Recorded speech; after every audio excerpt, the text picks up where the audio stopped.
I'm Eva Kaili, member of the European Parliament, working on the blockchain resolution. Well, I think we're exploring in the European Parliament basically everything on blockchain as an infrastructure, so not just as a currency. I think the potential is very interesting for us because it can transform many sectors like health data, identity, voting, governmental solutions, but also supply chain, shipping, and many others that I think everybody here has heard about. I would say in the European Parliament we try to find where is the balance between allowing innovation to happen but regulating enough to protect citizens. So it's all about finding the right solution to be innovation friendly but business and technology neutral. GDPR in the European Parliament, we try to have some principles on how somebody will deal with their sensitive data. So first of all, we try to identify which data are sensitive. Second of all, we are asking to have transparency on who owns the data, who controls the data, for how long, and for what reason. Of course, you need consent in order to use the data. Specific consent. You don't take yes, you don't take silence for yes, so you need consent. And of course, you cannot sell data without the knowledge of the user. I think this will give some principles that blockchain can not just work and comply with, but actually blockchain could be a solution with GDPR. So the solutions could be using GDPR with the blockchain by having the data not on the blockchain, the sensitive data like health data, but having the hashes on blockchain. At the same time, you can of course use data on blockchain that are public data, or governments can use them, and you can make sure that your voting can be there without being altered. You can also go back and check your data. You can have control of who sees your data, and if you give consent and you actually are able to find out who saw or who used your data. And I think on blockchain this is much easier to do. So the applications that I've watched made it more easy. I think this is already a very innovative solution for GDPR. So I see challenges for blockchain in several cases. It is GDPR, but I think this will work out. The second thing that I see is the manipulation of the price and the volatility that we still cannot find a way to guarantee, so people could lose their money. And of course, to identify, there are solutions there, but not 100% accurate for the moment, to identify which ICOs are credible and which are securities, which are not, what kind of utilities, and also to give legal certainty for smart contracts. These are the upcoming challenges for all of us. We already have country-by-country solutions and legislations in some countries, several. I think also the European Parliament and the European Union will come up to some guidelines and recommendations for blockchain technology. This would take some time. We have the observatory set up with consensus, and we're looking for another observatory for ICOs. I think it will take a couple of years until we create the perfect sandboxes for innovation and exploration of the technology. Blockchain is a new technology that not many people understand and not many politicians. So if you're not working on the file of blockchain, it's not the most easy technology for somebody. As we don't understand the cloud, or we don't understand the function of the internet sometimes, but we actually use the cloud with our emails. The same will happen with blockchain. They will not know about it, but they will know the potential of it, and they will try to legislate about it. So I wouldn't be worried, because in many cases we don't actually understand everything. We have people that understand it, they advise us, and we have to make the final decisions. I think what happened with the US, naming everything security or being very defensive to the technology, left a lot of space for Europe to attract startups, entrepreneurs and innovation and new innovation on this technology. So I think what the lesson for US could be that if there is a problem with the road, you don't shut it down, you just go and repair it, or you just set some rules. I think the decision that they made, it's a decision that they should reconsider, and I have a feeling that they will. A few years ago, we had to understand shared economy and shared technologies and applications and platforms that people could use, disrupting all traditional models. I see here a more disruptive technology. So I do believe that on blockchain, you can actually disrupt the disruptors. So I would find it very interesting to have a disruptive technology to disrupt Uber. One thing that has been happening recently with media and we are understanding is that some things and the misperception that we have is because of the big titles and of the manipulation sometimes of the newsfeed.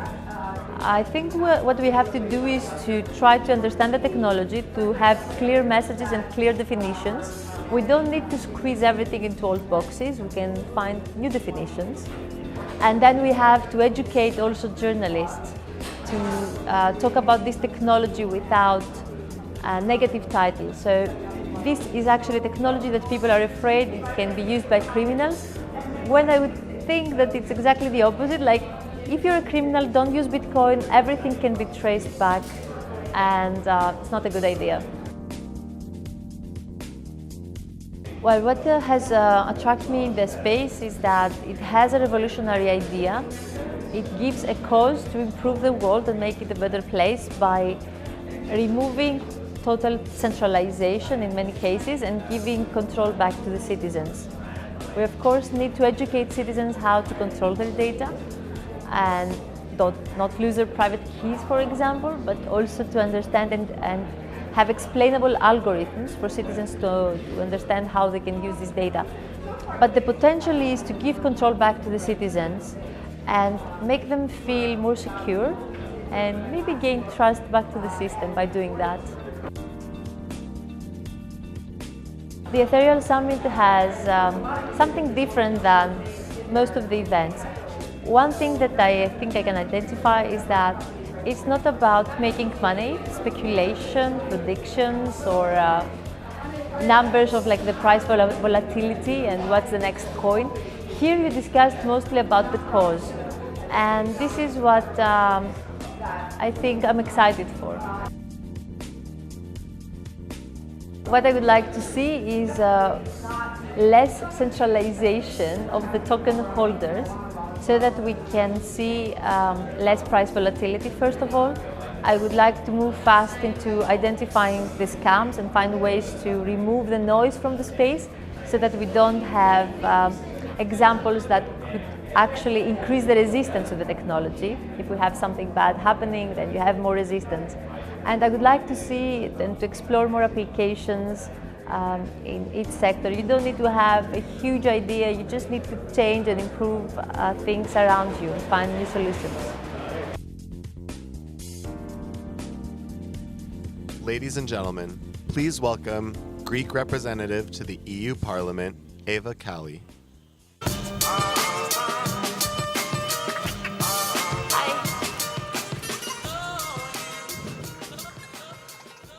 Hello everybody, thank you for having me. I have to check if I have my presentation here. That's not mine. I'll give them a few minutes.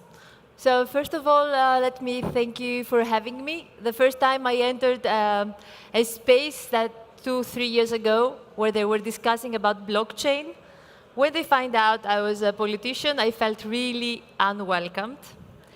And I really felt lonely being a woman in the space. So now I think much progress has been done. I've been working in the European Parliament legislation on blockchain, not as scary as it sounds, because in contrary of what US and China has been doing, we are quite positive and supportive of what is taking place, of this revolution. So we do believe it's a transforming world. We are working a lot with the digitalization. artificial intelligence, financial technology, fintech solutions, and of course blockchain are disrupting everything, but we're trying to see the positive disruption of these technologies. If you heard recently the Cambridge Analytica case, I think you understand how sensitive the European Parliament is with our data. And data is the essence of, it's the fuel and the gold for artificial intelligence. We have the GDPR discussion going on. It's taking place immediately. And a new discussion about how blockchain can comply with GDPR is also on the table. So there is a bit of resistance to change and to adapt and to adopt blockchain. But I think the potential that we are identifying is amazing. I can just give you maybe a brief presentation of how I entered the space. I am initially from Greece. I represent Greece in the European Parliament. And after the crisis hit the world, it hit very hard also my country. I have to admit that I was not familiar with the banking sector. I was an architect. I realized, though, that our money were not safe. The centralization of the banks, especially after what happened in Cyprus, when one day friends of mine suddenly lost all the savings and the pensions, showed me that there is a need to have a response to that and to find another solution. So I heard about Bitcoin as a virtual currency that the banks do not like, and I thought it was an opportunity to explore this as a solution. So I asked a question to Mario Draghi of the European Central Bank, asking him how does he think we should use the virtual currencies. So his response, he responded to me saying that we are monitoring this technology, we know it exists, we don't consider it a currency, this is the case until today, but we know it's there. The same day he sent me the letter, the European Court of Justice actually made a decision about virtual currencies and said we treat it as a legal tender, so this means there are VAT exemptions. So you see the contradictions already 2 years ago. After that, we worked on the virtual currencies report, trying to see how we're going to deal with this technology. It was a monitoring approach, hands-off. We have an observatory run by the Consensus, the amazing team here. They run this observatory trying to find out which are the best solutions and the potential of the technology and come up with recommendations.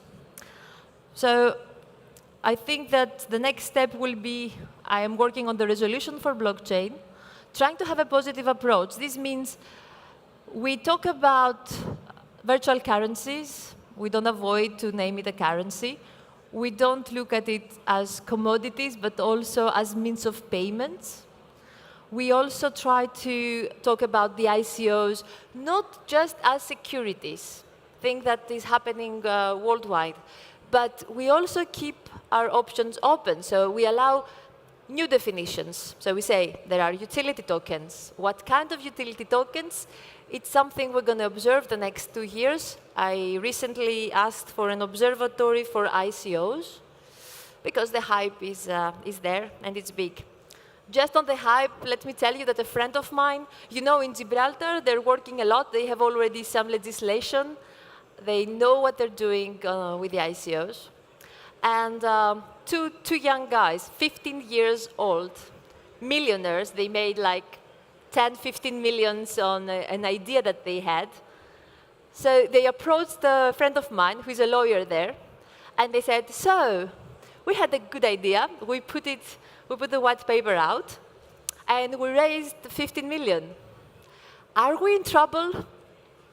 So you understand that they needed legal consultation because they were scared. They didn't know what to do with this money. They were just 15 years old. They couldn't even have their own bank account to remove it if they wanted, to take the fiat. So this is what we have to do in the European Parliament. We have to give them legal certainty.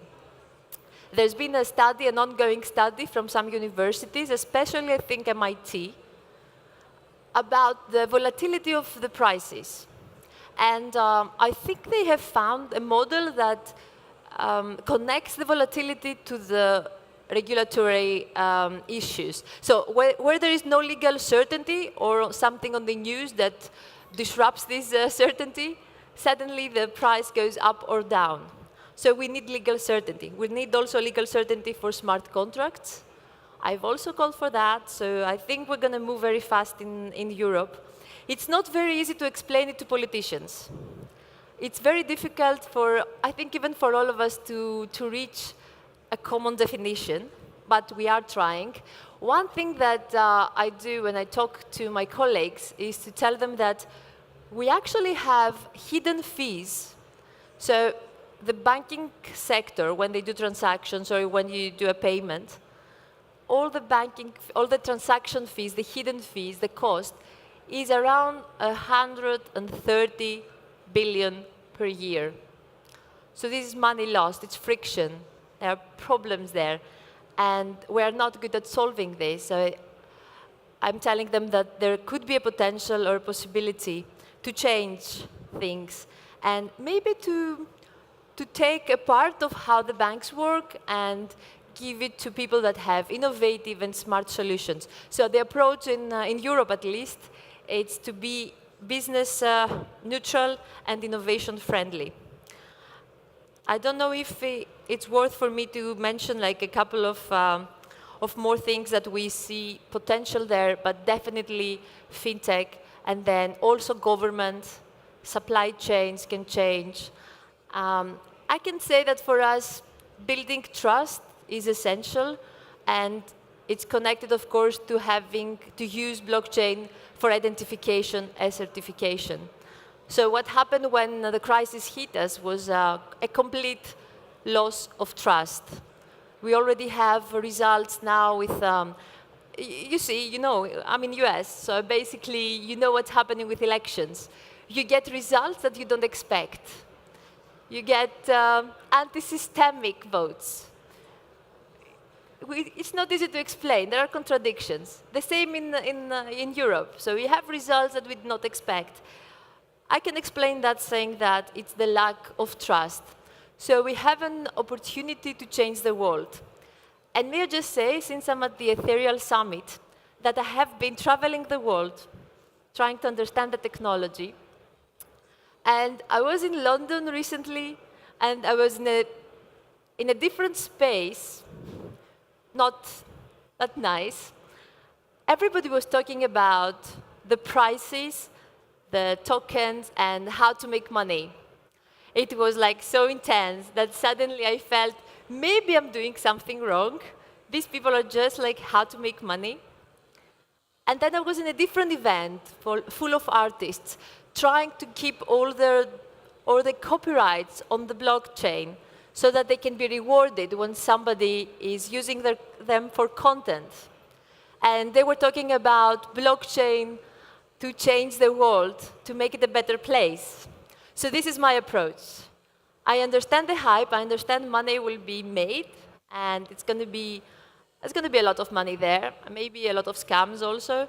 But the potential for me is that you can have a cause to change and transform the world with this technology. I think for us, we have to rethink everything. For example, we have to rethink taxation. I know everybody hates taxation, but if we give some fees to the transactions, then probably we will make it legal, and then the government could start using it.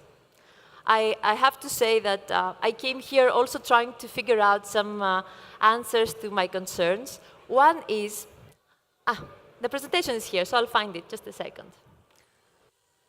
So this was the concentration of data. So now it's in the hands of a few companies.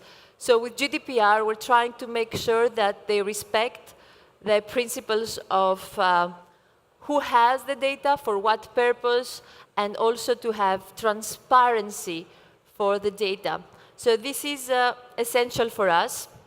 I think that blockchain could be a solution. If you don't put the sensitive data on the blockchain, just the hashes, then this could be a solution. And also for Europe, you are helping a lot everybody to harmonize what they do about the data regulations that we have. So this was for AI. I talked about this. And this was the Draghi thing. So this was the cover that concerned me the most. So I was thinking, are we trying to support a global currency that all the transactions are registered, and one day the government can actually go back and find everything about us? So this is one of my concerns with this technology. I know there are options not to have that. And I know that most politicians like to control everything. But from asking me that, this is a currency that can be used for legal activities till this, and having everything record, I told them this is the worst idea for criminals. If you're a criminal, if you want to do something illegal, do not use Bitcoin. So the first meetings I had in Brussels, there were people asking me if I should actually take permission from the ECB to be talking like this. The second thing they asked me if it's right for me to support a technology that is a CIA technology. If it's CIA, it's a very good technology, but it's a code, you cannot control the code, people can use it. I do believe that there is also another challenge here. So this is about the resolution. I can send you this of how we work. This is where we are at, actually. Everybody talks about blockchain. I have hundreds of requests every day from blockchain experts. I would say we need to clear the noise a bit in this field. Because if something goes bad, then it's not going to be easy for us to support it more. This is the observatory that we're working on. I do believe we need to rethink the future and regain trust. And of course, as I said, have a cause for everything we do, clear guidelines, be able to remove friction and also fight corruption, to decentralize and secure storage. I can give you my short definition of what blockchain is. So the shortest I can say is decentralized distributed databases. But of course, it's peer-to-peer transaction, this transfer of value through transfer of information.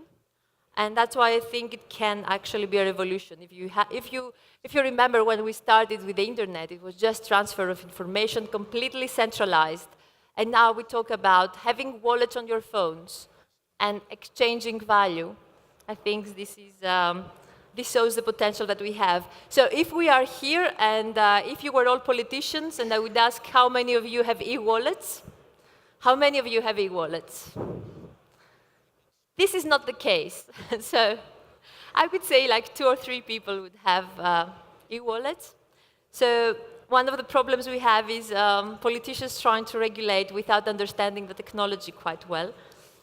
So we have to take it slow. I need your insight, your input. I think there is actually huge potential. When we had Uber 3 or 4 years ago, a lot of people in the parliament don't know what it is. So, and they don't like it. They don't like shared economy. It disrupts the thinking of the traditional way we do politics. So now we have the disruption of disruptors. Actually, I think it would be an excellent idea if somebody would disrupt Uber and find a solution to remove the platforms, the intermediaries of these platforms, and give back control to the citizens. So this is what we're trying to do. We try to also lead by example. We try to think out of the box and to support everything that you do, and it's for good, so positive disruption. And I don't know if there is time, but I think I would like Jeremy to be here and help me, maybe to take some questions instead of me talking too much. Thank you.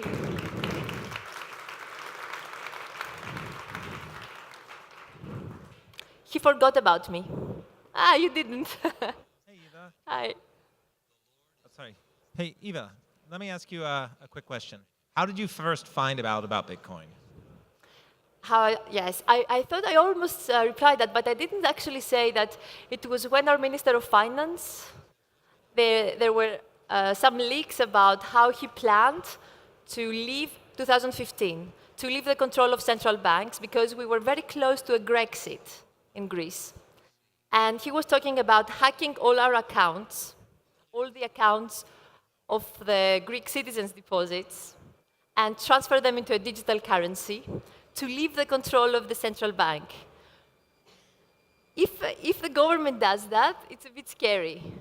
But I thought it was a revolutionary idea, and I started to explore a bit the potential of that, and this is how it started. So when you look at regulatory landscapes today and the attitudes of politicians versus your experience through the Greek crisis and the risks of centralization, what attitudes do you see? Well, I see the resistance. There is a lot of resistance. And unfortunately, misperceptions, because you know that the nice titles are crypto anarchy taking over, or a technology that will disrupt everything, the traditional system. We don't need politicians, I wish, but all of that creates a resistance that I didn't expect. The good thing is that if you start to talk about the potential and how you remove friction, because we failed to protect our citizens after the crisis, politicians and members of the parliament and my colleagues, they are willing to listen. And what needs to be done, I think, is to clear the message a bit. Cool. Now, one of the things that people in one last question, and we'll open up. One thing that maybe is a little bit different in Europe than in America is how the European countries get to set their own policies, but also conform to the EU. And how do you see that affecting the adoption of blockchain and cryptocurrencies through Europe? Well, actually, this is a problem that we have in Europe in general. So we have different parts of legislation that the responsibilities of the member state, and then we have some central regulations. We're moving really fast. You're doing an excellent work with the observatory, trying to identify best cases and solutions, and thank you for that. I do believe we will manage to set some principles. So GDPR is exactly that. It's principles that we are basing all our legislation. And due to that, you can have different member states, different approaches. Some might want to support the shipping solutions, some might want to support governmental solutions or fintech solutions. This is the freedom we have in Europe. Cool. My question perhaps be a little repetitious. Would you please share how you read the politicians and other constituencies in Europe in regulating this environment, the cryptocurrencies as well as the blockchain technology? Would you share how the atmosphere in Europe is, how you see it from the top? The good thing is that not many understand it. That's a good thing. And from the ones that do understand it, there are some that are very worried about the currencies, but they're very positive about blockchain as an infrastructure to change every sector of our life. So this is a good thing. So we start by the positive way, having it as an infrastructure, and then we have to start rethinking a bit how we can get the best out of using it as a currency. But we are open to explore everything. And I wouldn't say there is resistance from politicians yet. Thank you. Do we have any more questions from the audience? Yeah, one more.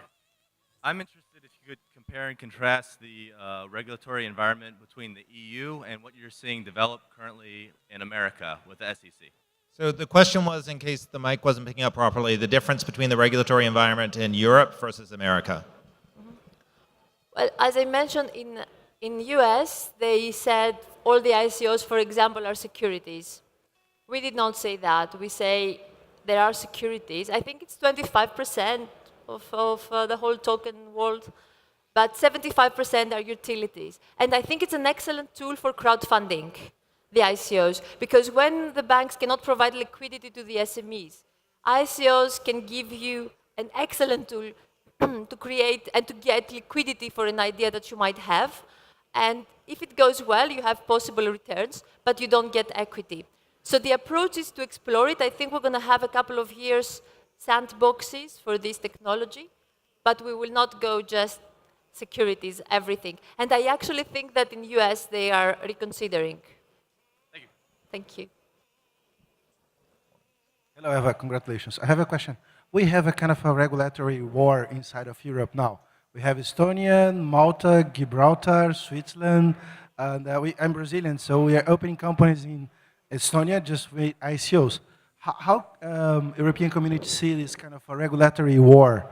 Because the legislation in Gibraltar is one, in Malta is another one. Switzerland is a little bit harder, but there is. For us, we just say, okay, there's no European legislation. So just so everyone can try and hear the question, I think what you were saying is you see different jurisdictions like Gibraltar, and Malta, and Switzerland, Estonia, creating their own little enclaves of regulation, and how does that affect the broader adoption and the bigger picture? Well, what we do now, the resolution is about to pass in about a month, and it seems to have big support. So this will set the basis for common and harmonized regulation. In Europe, we give the freedom to member states to decide in several cases how they want to have their policy, what they want to support. But I can assure you that like in a couple of years, we're going to have a more harmonized environment. We have the Observatory of Blockchain. We're going to have an ICOs observatory. And we have at least an initial resolution. So there's going to be upcoming legislation soon. When this takes over, then the member states sooner or later will have to comply to some things. Hi. Quick question. Do you ever foresee a government like the United States or European Union making their own blockchain currency? Could this be a possibility? Well, as I said, we have to reconsider everything, especially the tax system. I don't know if having a centralized government, having decentralization applications would be the best case scenario. But there are some cases that we examine. And actually, I'm very positive, as you see, I think, to this maybe experiment. So we're going to try to find ways to use the currencies. And then if we manage to find a way to get fees or taxes through a currency, this could also be a very interesting idea. So the minimum income or the minimum wage, actually, that we're trying to work for in Europe, this means when AI start taking our jobs away, we will try to find a way to give to the people that need the most some income, a wage to survive with dignity. So if we could use blockchain solutions to do that, from transaction fees, I think this could make it more legitimate, and this could give it a different use in Europe. But I think some states will explore that. Hey, well, I think we're about out of time. So let's please give it up for Eva and all the work she's done for our community at the political and regulatory level.